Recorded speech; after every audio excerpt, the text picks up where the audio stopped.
Semiconductors play a crucial role in the manufacturing of solar panels, as they are the materials that absorb sunlight and convert it into electricity. The performance, efficiency, and cost of solar panels largely depend on the type of semiconductor material used. Here's an in-depth comparison of the main semiconductor materials used in solar panel manufacturing. 1. Silicon-based semiconductors. Crystalline silicon. Types: monocrystalline and polycrystalline, multicrystalline. Monocrystalline silicon. Structure: made from a single continuous crystal structure, offering high purity. Efficiency: high, ranging from 18% to 24%. Cost: generally higher due to the complex manufacturing process, Czochralski process. Advantages: high efficiency and space efficiency, longer lifespan, and better performance in low-light conditions. Disadvantages: higher initial cost, more energy-intensive manufacturing. Applications: residential and commercial rooftop installations, space-constrained areas. Polycrystalline silicon. Structure: made from multiple silicon crystals melted together. Efficiency: lower, ranging from 14% to 18%. Cost: lower than monocrystalline due to simpler manufacturing. Advantages: lower production cost, simpler manufacturing process. Disadvantages: lower efficiency, larger space required for the same output. Applications: large-scale solar farms and utility-scale projects. Amorphous silicon. Structure: non-crystalline silicon deposited on a substrate. Efficiency: low, around 6% to 10%. Cost: very low, suitable for thin film technology. Advantages: flexible, lightweight, lower manufacturing cost, can be deposited on different substrates. Disadvantages: lower efficiency and shorter lifespan compared to crystalline silicon. Applications: consumer electronics, that is calculators, building integrated photovoltaics BIPV, and portable solar products. 2. Thin film semiconductors. Cadmium telluride CDTE. Structure: a compound semiconductor with a thin layer of CDTE deposited on a substrate. Efficiency: typically ranges from 9% to 16%, with some advanced cells achieving over 18%. Cost: lower production cost compared to silicon-based cells.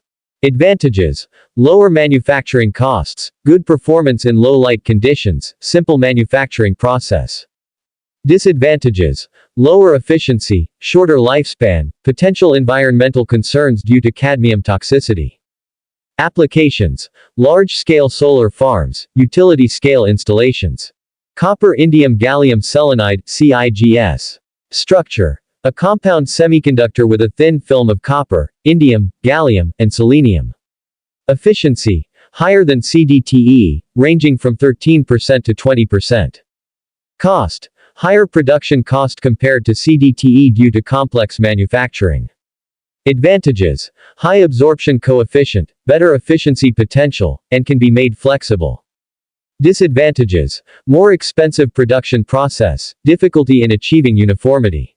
Applications: BIPV, flexible solar panels, and small-scale applications where space is a constraint. Gallium arsenide GaAs. Structure: a 3V compound semiconductor with a direct bandgap. Efficiency: very high, ranging from 25% to 30%. Cost: extremely high due to the complexity of manufacturing and the scarcity of materials.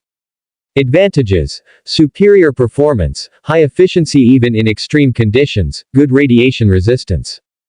Disadvantages: high cost, making it impractical for mass-market solar panels. Applications: space applications, satellites, high-efficiency niche markets. 3. Emerging semiconductor materials. Perovskite solar cells. Structure: a class of materials with a crystal structure similar to calcium titanium oxide perovskite. Efficiency: rapid improvements, with efficiencies reaching over 25% in lab conditions. Cost: potentially lower due to simpler production processes, but still in the research phase. Advantages: high efficiency, lightweight, can be deposited on flexible substrates, tunable bandgap. Disadvantages: stability issues, degradation in moisture and heat, and the use of toxic lead in many formulations. Applications: BIPV, tandem cells, research applications with potential for mass production in the future. Organic photovoltaics, OPV. Structure: uses organic carbon-based materials for light absorption and charge transport. Efficiency: low, generally around 3% to 12%. Cost: low due to simple and potentially printable manufacturing processes. Advantages: flexible, lightweight, potential for low-cost production. Disadvantages: low efficiency, short lifespan, stability challenges. Applications: wearable devices, portable electronics, niche applications where flexibility is a priority. Key comparison factors. Efficiency: highest, gallium arsenide gauze monocrystalline silicon. Moderate, SiGs, polycrystalline silicon. Lowest, amorphous silicon, CDTE, organic PV. Cost: lowest, amorphous silicon, CDTE. Moderate, polycrystalline silicon, perovskites, potentially. Highest, gauze, monocrystalline silicon. Stability and lifespan. Longest, crystalline silicon, monosilicon and polysilicon. Moderate, SiGs, CDTE. Shortest, organic PV, perovskites. Current stability concerns.